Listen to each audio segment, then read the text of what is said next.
15 years from now, if you're planning an education in India, what does that target corpus look like with inflation baked in? Not having an answer, actually. I had my eat, pray, love moment. So fantastic that you're already at an 800 crore AUM. EduFund is an education financing platform. Education in India is a consumer staple. Today, the ecosystem is very fragmented. We work with over 2 lakh families. It takes a different kind of courage to stay steadfast. I would still consider myself an alien. You're giving away a piece of your comfort. Is there a necessity to raise? You need a founder-investor fit. Any misconceptions? It's disappointing to normalize that. What was something you wish someone told you before you became a founder?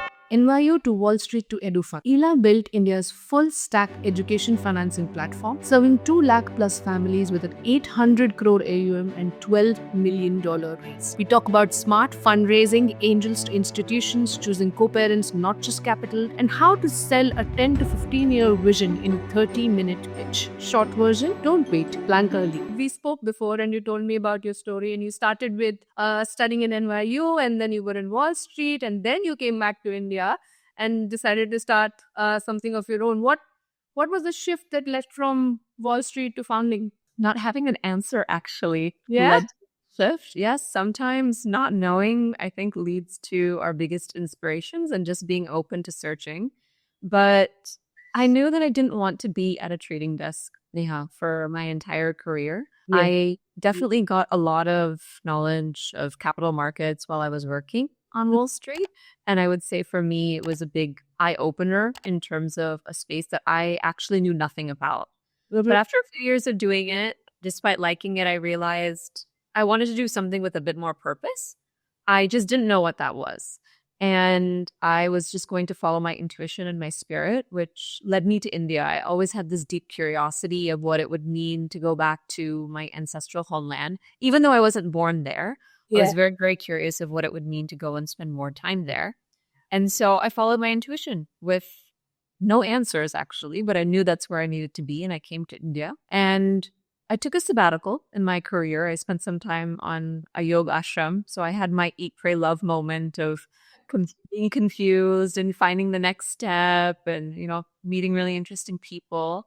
And honestly, for me, that was quite transformative because it gave me the space to figure out what was going to be next. And for me, that meant I did want to go back to work, but I wanted to be in India. One thing led to the other. I started my first job in Bombay ever. So I'd never worked in India.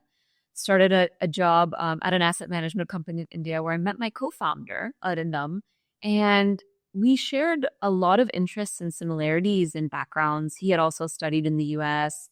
He was very passionate about education, the potential for impact, just as I was, because I saw, through my own experience, how impactful it could be.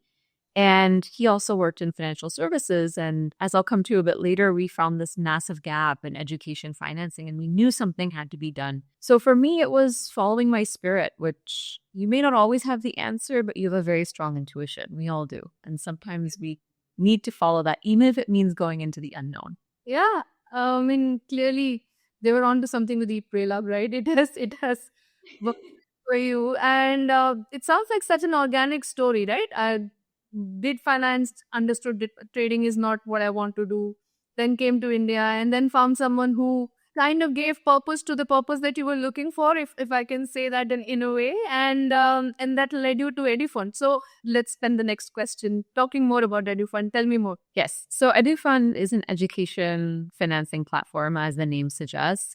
We help parents save, invest, get education loans, and then kind of go the extra mile and additional services that they may need, all for their kids' future education. The idea is, Neha, education in India is a consumer staple, right? Parents spend 30% of their income on their children's education on average.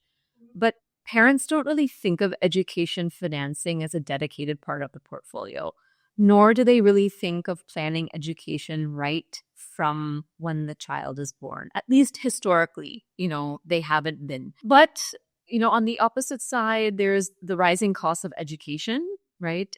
Even in India, forget abroad for a second. If we're looking in just Indian terms, right now, the average cost of educating, your child could be anywhere from 25 to 30 lakhs for their entire life, which is very expensive in a country like ours, right? And so if you look at the metrics, it's very clear: rising costs of education, more privatization in terms of schools and colleges. And then obviously that, we know the implications of that, which means you need to plan. And so for us, we saw this really big gap in terms of, well, parents know that they want to send their kid to college. They know that they're going to educate their kids, but why aren't they actually planning, saving, and investing for it in a time that meets their needs? And so that's where EduFund was really born. We said, how do we create a full stack solution for families straight from the time when the child is born so that they can save and invest throughout the entire journey until they graduate high school and go to college? So that could be getting an education loan. That could be additional services if the child chooses to go abroad or stays in India. So the idea is you never really have to leave the platform for all of your needs because, and I'm sure you can empathize with this as a mother, but today the ecosystem of financing and planning for education is very fragmented. You may go to your bank, you may go to a mutual fund company, you may go to a counselor separately, but ultimately the onus is on Neha to make sure she's well researched enough for what those options are. We put everything together and we say we're a one-stop shop. So you really never have to leave the ecosystem for all of your child's needs. And today we work with over 2 lakh families in our community. We manage north of, over 800 crores in assets for them. And we've sent, quite a few thousand students abroad for their higher education. Fantastic. Good on you, Eela. It sounds like such a wonderful story. And I completely buy into the whole idea of being full stack because even as parents, like my husband was the one who thought it through and said, when she's born, we'll start a fund for her so that when she wants to go to college, there's money. But, the other bits are completely fragmented. I don't know who to go to for a counselor if I'm looking to go abroad and, study. And I don't know what the implications of an education loan would be. So I love the fact that it is a full stack offering for parents, and most of us are still considering the fact that we have to go out. Now, within the full stack, if somebody wants to come in and plug and play only certain aspects, do you allow that? Or does it have to be first the investment and then everything else? No. So, we will help you wherever you are in the journey. Our thesis is we simply want to enable the family and the child to make sure that they're getting the education that they want. Obviously, we definitely encourage the savings and investing as soon as the child is born because that's the power, right? As much as I would like to say that education is accessible to all, we know it's a privilege, and it's a privilege that comes with a price tag. And so we feel very strongly about encouraging parents to save and invest with us. But obviously, if they come later in the journey, let's say they need an education loan, or the student comes to us directly and says, I need an education loan. Of course, we're going to service them for sure, because we want to make sure that dream, of getting the right education happens. So we don't limit ourselves, but we try to advise where we start if we can. And it's so fantastic that you're already at an 800 crore AUM, and it couldn't have been easy to get there. I can be quite sure of that. Tell me more about how the revenue model works, in the sense that you are effectively an asset management company that is focused on education as the outcome for customers, yes? I would say we're a marketplace for many different services where a parent would come to us, and depending, again, where they are in that journey, we work to advise them on where we can help them and where they need the most help. Definitely financing is a core part of that too, but it could also be, what is the best fit college? What is the best counselor for me to work with? Or if I am sending my kid abroad, what are the different options look like? And so we want to match you with best service that you will need, right? Some of the areas that we work in, we have more subject matter expertise, like on the financing side for sure, because the core team is comprised of people that have worked across asset management to work with families and can guide them a bit more on, what an ideal portfolio could potentially look like against your needs today, and how to think of investing for the future. How much do you need to start with, for example, against what is that target corpus, right? So we need to be clear that 15 years from now, if you're planning an education in India, what does that target corpus look like with inflation baked in? And so then how do you think of saving against that target corpus? So against these, different services, we have different revenue models. It just depends on what the parent is looking for. But yes, at the end of the day, we're a pretty large, marketplace to facilitate the parent and student journey. Got it. So along with being probably the only full stack service solution which is combining everything for education in India, the other clear differentiation that I see is that you add value to the person's journey also. It's not like this, come and give some money and okay, if we look at it you later. You're giving the advice and the direction that a parent might need, especially for those who are fairly young kids, to how they should go forward. That's great. Now let's talk a little bit more about your team or how you look at building a company, given the fact that you've lived in New York, in Mumbai, and now you're in Ahmedabad. Culturally, how has that influenced the way that you lead and the way that you build a company? It's made me very agile because, you have to, I've taken, I think, the best parts of living and working in the US. Obviously, I was born and brought up there. So there are parts of my character and my identity that are still very Western influenced. And I acknowledge that despite being ancestrally Indian, I grew up culturally very American in some ways. And that includes the way that, I work or I think through work. And then, working in financial services on Wall Street is very cutthroat and pretty aggressive. And so that also shaped me in some way. But coming to India has also taught me to learn, to be a sponge, right? Because you can't walk into a setting where you're almost an alien. I would still consider myself an alien. A little less now because it's been 6 years or 6 or 7 years, but still I'm, an alien. And so you want to walk in and just be a sponge and first observe how things work without saying that you drastically want to change the culture or way things or how people operate. And so the initial stage was more of like a culture shock and being sponge and learning and understanding. And then over time, you figure out how to take the best parts of both cultures and see if they can work. And that's something that I continually try to do. It's not always perfect. I'm a human. I make mistakes at the end of the day, but simple things like, okay, the workday started at 10 here. I was used to being at work at 7:30 on a trade desk. And so I was like, okay, half my day is gone by 10, but that's just how things work. And slowly over time, you can change or adapt. But yeah, it's been a learning the whole way. I would imagine that the 7:30 to 10:30 time would actually be golden for you, right? Because there's no one in office. You can do it the way that you want to and just, set the pace for the day before anybody else comes in. But let's talk more about the experience of being a founder. Like, it's only been 6 years. There has been a lot of success and a lot that you've achieved in 6 years, but it's still only been 6 years. How has that experience been? And what was something you wish someone told you before you became a founder? I wish someone told me not to take it so personally. What is it? Well, I mean, you're human. So you wear these kind of avatars, right? You're the avatar of a founder or a boss. And there are certain expectations that people have of you or how to present, right? You're also a human. And so you're prone to make mistakes because I've read all the books. There's no perfect guide of how to do this, right? I mean, there are maybe some North Stars, and definitely I read those. You try to follow them, but you're going to fail a lot and you're going to make a lot of mistakes. And I would say the failure and the mistakes have taught me a lot more than the successes. I don't think I would have learned as much if I hadn't fallen on my face as many times.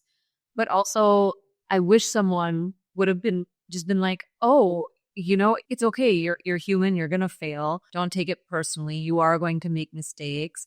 Try not to take it so personally because, at the end of the day, you are human. You are sensitive. You have a heart. It's not always going to be, great to watch people you really like leave. You'll wish you could have done more. Yeah. You couldn't. And it's not always you. Sometimes it's just the nature of how things are and you have to accept it. And so, learning not to wear my heart on my sleeve is something, I wish someone would have told me, but now I've experienced it through my own failures and imperfections. And I would say a thicker skin because of that. And I guess that is part of the process of just being a founder. Yeah, I completely agree. I often say this, that being a founder, at least the first time around, is almost like being a parent because it doesn't come with a rule book and you're just completely so tied to it. You can't see through a lot of things that you possibly, like you said, don't need to take it so personally. And then as you grow, things change. And as you have evolved and as the platform has evolved, is it different than what you first imagined it to be? We always aspired, honestly, Neha, to create that full stack platform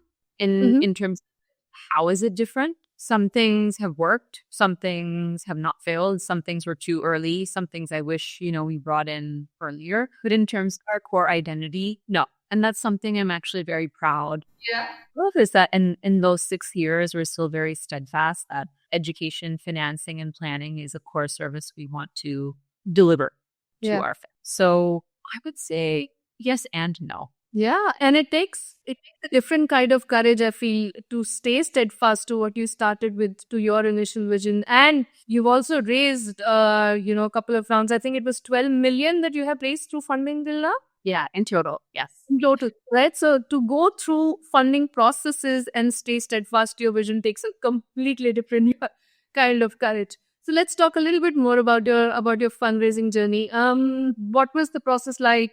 Not just strategically, but also emotionally. Yes. So I would say fundraising is not for the faint-hearted, simply because there's a lot that goes into it. It is a time-extensive process, and it does take you away from, your core work, especially when you're in it. You have a term sheet and you started diligence and you're closing the round. So it is quite intensive, and emotionally, I would say it just kind of adds to the pre-existing challenges of running a business. And that's why I say it's not for the faint-hearted. Also because I continue to believe that if you have a choice, you should think twice about whether you want to make that decision. And not because raising is bad, but it just comes with, certain implications of you're giving away a piece of your company. It's like you're getting an adoptive parent now. They're co-parenting, right? So someone's adopted your kid, you're co-parenting, and the number of parents and the privileges they have over your kid also changes and grows over time. And so one needs to be very conscientious that that's the decision that they want to make,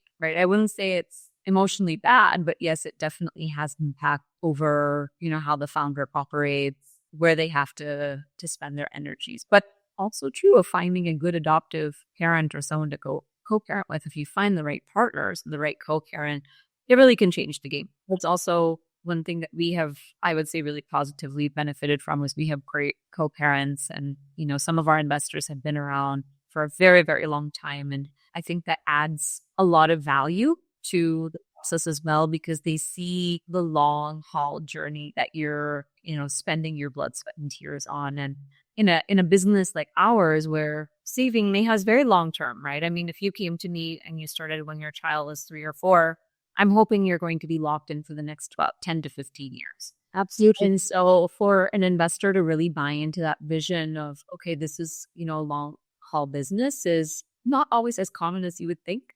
I feel grateful that, we found a set of early partners that really can identify with the long haul part of the vision. But yes, emotionally it does, take out of you, and it does add to the one of many things that a founder needs to do. But that's just the name of the game, my friend. No, I completely agree with you. And it's a great term to use, right? We found a co-parent. So now instead of 2 people, it's like 3 or 4 who are actually building the company up. And it's hard. And again, kudos to you for staying true to the vision and finding the right kind of people to work with it. Between you and Arindam, did you guys start with a strategy? Did you go around, made a couple of fumbles with early investors and then found the right path? How did that go? So before raising venture, we raised from angels, so friends and family, and we had a business model that we had created before we had raised any capital. And so that made us very clear right from the get-go that we would need to raise. And I think that's an important question every founder or set of founders, however many, need to really ask themselves. Is there a necessity to raise? And in our case, based off of our vision, based off of the business model that we created, it was very obvious that we would need to. Obviously, the size or the quantums of the rounds would vary, but initially we would. And that's when we identified, okay, well, we need friends and family, or we can do angel rounds to start with. And that got us by for about a year. And then we raised a very small institutional round about 6 or 7 months in. And we were very calculated about how much we would need to raise. Also mindful from the types of investors too, because I always tell people or founders that you need a founder investor fit, right? Just like you have a product market fit. It depends on the stage of the VC. It depends on the stage of, the company. It depends on how much you're looking to raise. And then, of course, that buy-in that they really believe in what you're building. And so we were very, I would say, calculated about who we wanted to work with, and also very structured in terms of the rounds from the get-go. And of course, not all pitches work out.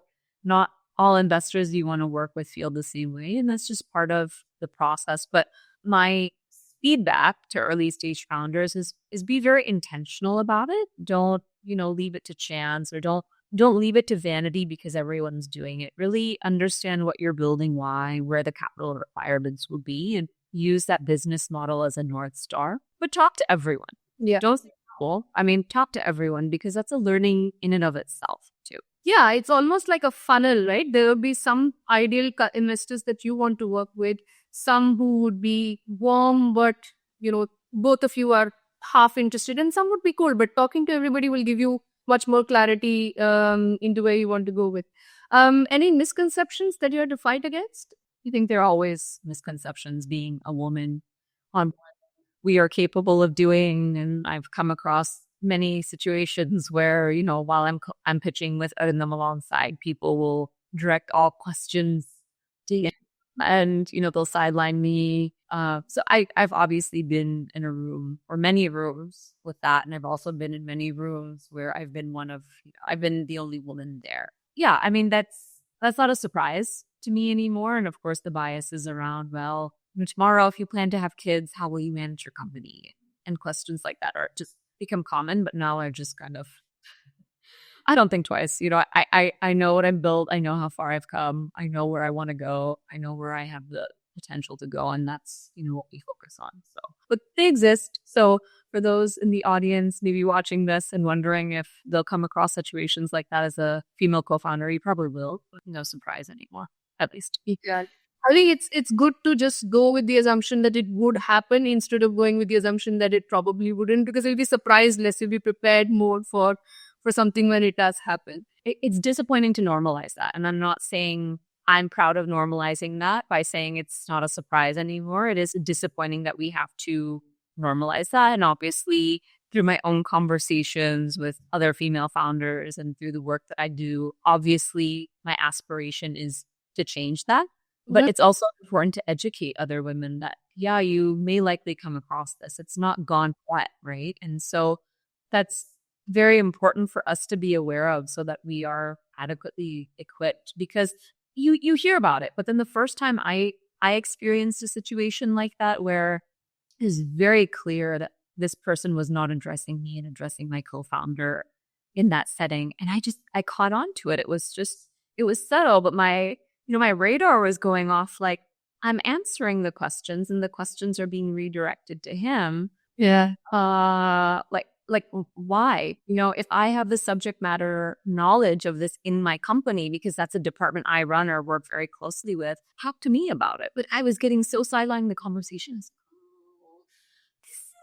But I was shocked that could even exist, but it does, and now I'm I think it's not about normal. You're right in the sense that we don't have to normalize it, but I think you give yourself a chance to have a calm, collected response if you expect it, instead of, just walking into it, hoping that this would not be the case. So in that sense, I think, not normalize it, but just expect it. But moving on, this was the misconceptions that came in, but was there any specific feedback that just was like, I didn't think of that? Was there any aha moment from investors, especially the ones who said no, maybe? I don't know if an aha moment, but I think one thing that I so regularly, talk to with our investors about is making sure that the narrative around a full stack education planning journey is very clear, right? Because for us, it's obvious, it's what we're building. But for a parent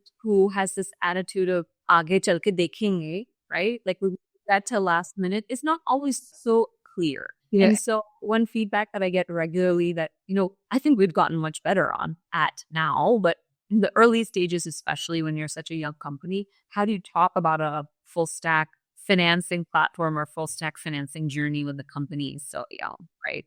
And now, obviously, you fast forward 6 years, it's a lot more apparent. But part of that is just sticking it out and grinding it out and making sure that you're around long enough to continue like forcing in that narrative over and over. And that was great advice, that I think we got in the early days from some of our investors. Makes sense. And you're right. The outcome, like you were just saying, the outcome in your case, the promised transformation can actually take 10 to 15 years for a particular person to come through. So yeah, the first years are all about just sticking to your story and grinding it out. And that brings in, the point of balancing your long-term vision with your short-term expectations. What are some of the things that you tell yourself when, let's say, a customer who's not seeing the vision and is talking short term? I mean, you have to convince them as much as you can, right? Yeah. But at the end of the day, I think it's managing someone's money or directing them on the best way for their child is a very personal decision. And I'm sure you can empathize with this as a mom. Yeah. You will go with what you feel is best for your child, even if EduFund tells you 50 times over, oh, Neha, you haven't saved enough. Oh, Neha, you haven't saved enough. This is going to cost you. So, I mean, there's only so much convincing that you can do, in my opinion. But in terms of building a company, right? If I were to look at the long term and the short term, yes, it's, you're balancing the scales constantly, right? In terms of potentially building a new product, right? In the short term, what is the implication on the business in the long term? So it's a constant balancing act. And sometimes if I now come just to the mode of an operator, right? Which is my role in the company. I'm an operator. And so you're running ops, you're running the business on the day-to-day. And sometimes that does take you away for a bit from the long-term vision because, okay, or people or culture needs an issue or like recruitment backfired or, product got delayed or something happened in technology and you're firefighting all those things constantly. And then like, how does this equate with the long-term vision? And that's when I think, you need to pause and kind of look at things, but it's constant balancing acts, right?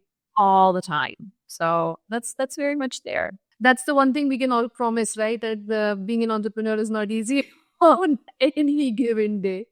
But you spoke about earlier, I think, that your mission is to get this message of the long-term vision about families within India. And that's the scale that you're looking at. So what do you think could be the one line that convinces people or changes this behavior at scale?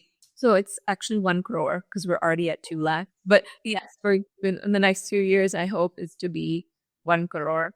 My one line would really be don't wait, don't wait to do this. Like I come across tons of parents that have that mentality of they will see in the future, they'll figure it out in the future. But, Neha, we come across so many kids at the time of them applying for a loan where their credit history has to be run. The co-signer's credit history has to be run. And they actually they have challenges getting loans or finding financing, right?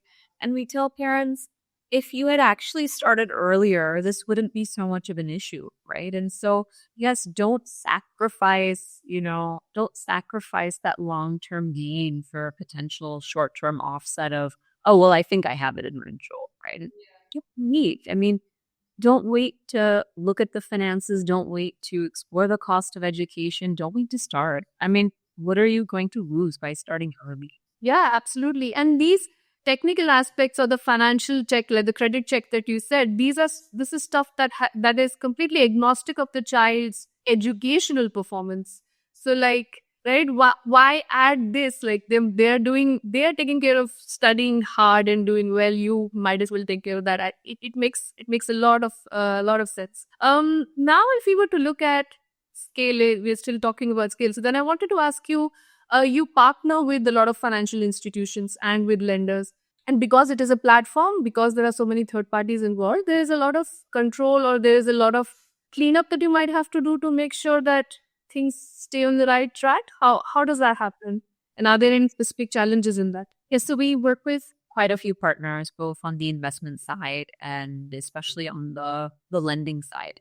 On the investment side, a lot of the investment decisions are automated. So they happen through technology, and we work with major players in the asset management space, the big mutual fund companies, which are household names.